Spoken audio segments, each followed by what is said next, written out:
పరిపాలనలో తెలంగాణ ముఖ్యమంత్రి రేవంత్ రెడ్డి తప్పటడుగులు వేస్తున్నారా? ఇప్పటికే ప్రజా వ్యతిరేకతను రేవంత్ రెడ్డి మూటగట్టుకున్నారా అంటే అవుననే సమాధానం ఇస్తున్నారు కొంతమంది రాజకీయ విశ్లేషకులు. ఈ నేపథ్యంలోనే ఇదే అంశం మీద మనం విశ్లేషణ చేసుకునేటువంటి ప్రయత్నం చేద్దాం. ప్రస్తుతం మనతో పాటు ఉన్నారు ప్రముఖ సామాజికవేత్త, ప్రముఖ రాజకీయ విశ్లేషకులు కృష్ణకుమారి గారు. మేడంతో మాట్లాడదాం. మేడం నమస్తే. మేడం నమస్తే. పరిపాలనలో రేవంత్ రెడ్డి తప్పటడుగులు వేస్తున్నారని, ఆయన ప్రజా వ్యతిరేక నిర్ణయాలు తీసుకుంటున్నారు, అందువల్ల ప్రజల్లో వ్యతిరేకత అనేది ప్రారంభమైంది అంటూ కొన్ని వార్తలు వస్తూ ఉన్నాయి. కొంతమంది అలాగే విశ్లేషణ కూడా చేస్తూ ఉన్నారు. దీని మీద మీ విశ్లేషణ ఏంటి? అంటే ప్రభుత్వం అధికారంలోకి వచ్చి దగ్గర దగ్గర 11 నెలలు. ఈ 11 నెలల కాలంలో అభివృద్ధి అని తాపత్రయపడుతున్న మాట వాస్తవం. చెయ్యాలనుకుంటున్నాడు చిత్తశుద్ధిగానే. అయితే ఆయన చేస్తూ వెళ్తున్న ప్రాసెస్లో కొంచెం దుందుడుగా ఉన్నాడు అనేది కూడా వాస్తవం. ఓకే, అంటే తొందరపాటు నిర్ణయాలు తీసుకుంటారు, తొందరపాటు ఉంది అనేది కూడా వాస్తవం. అయితే అతను ఎందుకు అలా తొందరపాటు నిర్ణయాలు తీసుకుంటున్నాడు అనే దానికి చాలా మందికి అంతు చిక్కట్ల. ఏంటి, ఎందుకు, అసలు కారణం ఏంటి అని. అయితే మరో పక్క నుంచి మొదటి 2 నెలల పాటు కాస్త స్తబ్దుగా ఉన్న కేటీఆర్ కావచ్చు, ఈ రోజుకి స్తబ్దుగా ఉన్న కేసీఆర్ కావచ్చు, కాస్త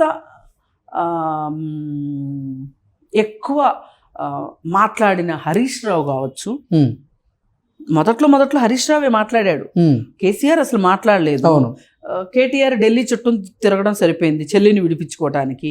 చెల్లిని విడిపించి ఇంటికి తీసుకొచ్చి ఇంట్లో దింపి ఆమెతో కాళ్ళకి దండం పెట్టించేసుకుని ఆ తెల్లారే ఎప్పుడు వెళ్ళిపోదామా అని వెకేషన్కి వెళ్ళటం కోసం అమెరికా వెళ్ళటం చూసాం మనం. అమెరికా వెళ్ళి వచ్చేలోపు ఇక్కడ కొన్ని గందరగోళాలు జరగటము, కొంతమంది ఎమ్మెల్యేలు కాంగ్రెస్లోకి వెళ్ళాలనుకోవటము, వెళ్ళాలనుకుంటున్న వాళ్ళని కౌశిక్ రెడ్డి తోటి కాస్త తిరుగుబాటు చేయించటము, వాళ్ళ ఇళ్ళకి గాజులు చీరలు పంపించటము, ఇట్లాంటి స్కెచ్లన్నీ హరీష్ రావే వేశాడు. ఈ స్కెచ్లన్నీ ఆ టైంలో కేటీఆర్ కూడా కొంచెం హర్ట్ అయ్యాడు.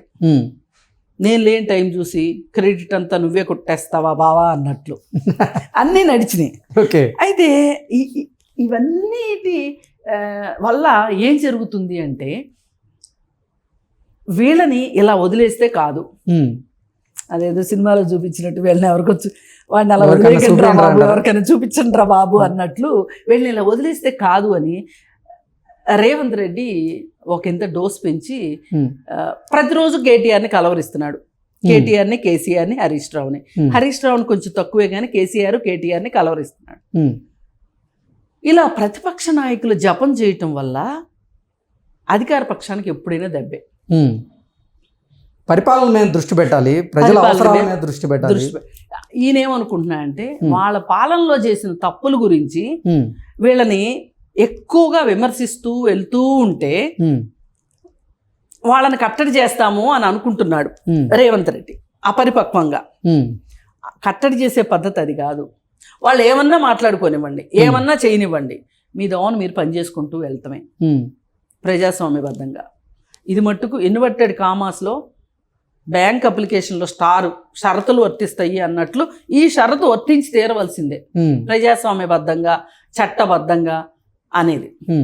అయితే ఈయన ఏం చేస్తున్నాడు, వీళ్ళందరూ ఇలా మోకమ్మడిగా ఈ ఫ్యామిలీని ఓ పక్క నుంచి దుయ్యబడుతూనే, ఓ పక్క నుంచి వాళ్ళ వైపు నుంచి వస్తున్న నాన్ కోఆపరేషన్, సహాయ నిరాకరణ జరుగుతుంది ఇక్కడ. ఎట్లా అంటే, ప్రతిపక్షం అనేది బాధ్యతగా ఉండాలి, బాధ్యతాయుతంగా ఉండి ప్రభుత్వం ఏమైనా తప్పులు చేస్తుంటే సరిచేస్తూ ఉండాలి. అంతేగాని నకిలీ ఉద్యమాలు చేయటం కరెక్ట్ కాదు.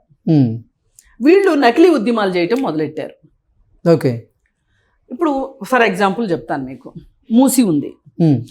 మూసీ పరివాహక ప్రాంతానికి సంబంధించిన విషయంలో ఈ ఆక్రమణల వల్ల, పరివాహక ప్రాంతంలో ఆక్రమణల వల్ల మూసీ నది ఎక్కడికక్కడ బక్కచిక్కిపోయినందువల్ల అది ఒక మురికి గుంటలాగా తయారైంది, మురికి కాలువలాగా తయారైంది అనే ఉద్దేశంతో నేను హైదరాబాద్ వచ్చినప్పటి నుంచి వింటున్నా. ప్రతి ముఖ్యమంత్రి దీనికోసం నేను ఏదో చేస్తా అంటాము. ప్రతిపక్షంలో ఉన్నప్పుడు నేను అధికారంలోకి వచ్చినప్పుడు చేస్తానంటాము. ఆ అధికార పక్షం ప్రతిపక్షంలోకి వచ్చిన తర్వాత మళ్ళీ నేను అధికారం రాగానే చేస్తానంటాము. ఇది ఒక తంతుల మాదిరి అయిపోయింది. ఇది మూసీకి సంబంధించింది.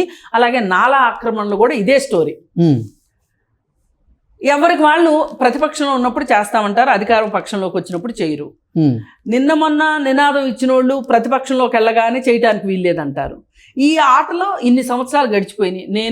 నాకు అర్థమైనప్పటి నుంచి 30 ఏళ్ళ నుంచి మూసీ పరిస్థితి ఇలాగే ఉంది. 30 ఏళ్ళు కాదు, మొన్న నేను ఆ మూసీ నిర్వాసితులకు సంబంధించిన మీటింగ్కి వెళ్తే 40 ఏళ్ళ చరిత్ర చెప్తున్నారు వాళ్ళు. ఇంకా ఎప్పటి నుంచో జరుగుతుంది ఇదంతా అని. అయితే ఇప్పుడు దానికి సంబంధించి మూసీ అనేది మన రాష్ట్రానికి సంబంధించిన ఒక విషయం, అందరికీ సంబంధించిన విషయం. అధికార పక్షము ప్రతిపక్షము సంబంధం లేకుండా ప్రజలు అందరికీ సంబంధించిన విషయం.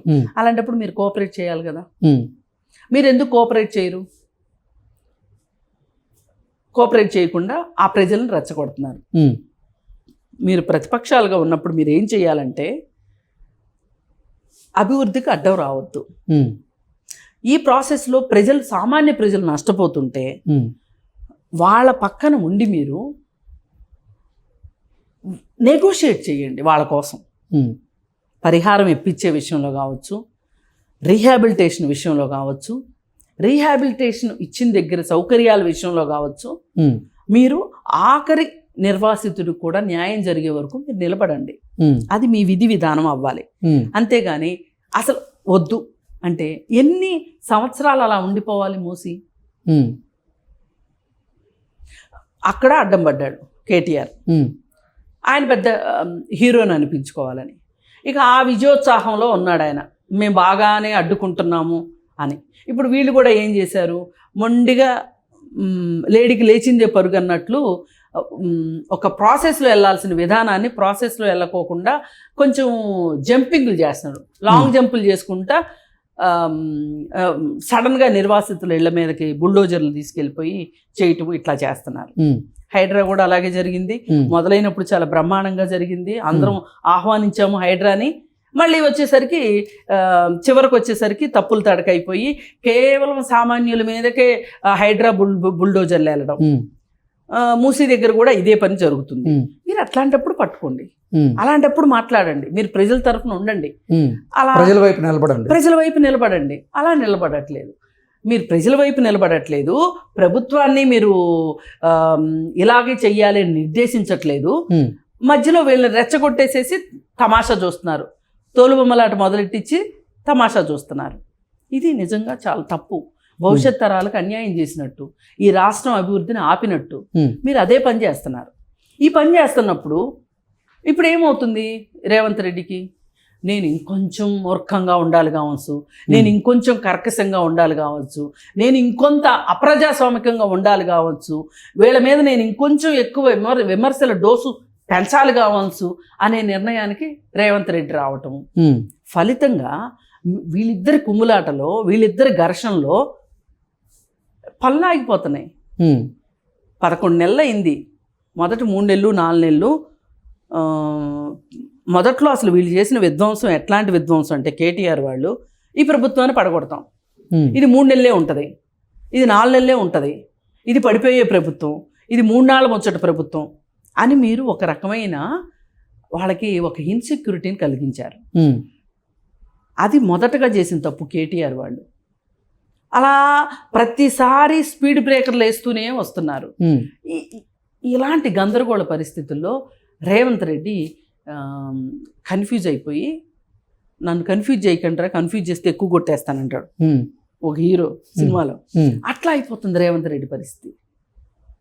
అందుకే ఇక్కడ ఆగి ఒక్క క్షణం ఆలోచించాల్సిన అవసరం రేవంత్ రెడ్డికి ఉంది. లేకపోతే ఈయనగాచి నక్కల పాలవుతుంది. ఓకే, అంటే ప్రజల్లో ఇంకా వ్యతిరేకత పెరుగుతుంది. ఎప్పటికైనా పునరాలోచించుకోవాల్సిన అవసరం ఉంది రేవంత్ రెడ్డి. ఓకే, పునరాలోచించుకోకపోతే కాంగ్రెస్ మీద ఎంత నమ్మకం పెట్టుకొని నీకు అధికారం అప్పగిస్తే ఇలా 3 నాళ్ళ ముచ్చట చేశారు, ప్రజల్లో ఇంత వ్యతిరేకత తెచ్చుకుంటున్నారు అనేది వాంఛనీయమైన విషయం కాదు ఉమ్, రాజకీయాల్లో. ఇప్పుడు మీరు పదే పదే కేటీఆర్ గురించి మాట్లాడితే కేటీఆర్ని పెద్దవాళ్ళని చేసిన వాళ్ళు అవుతారు.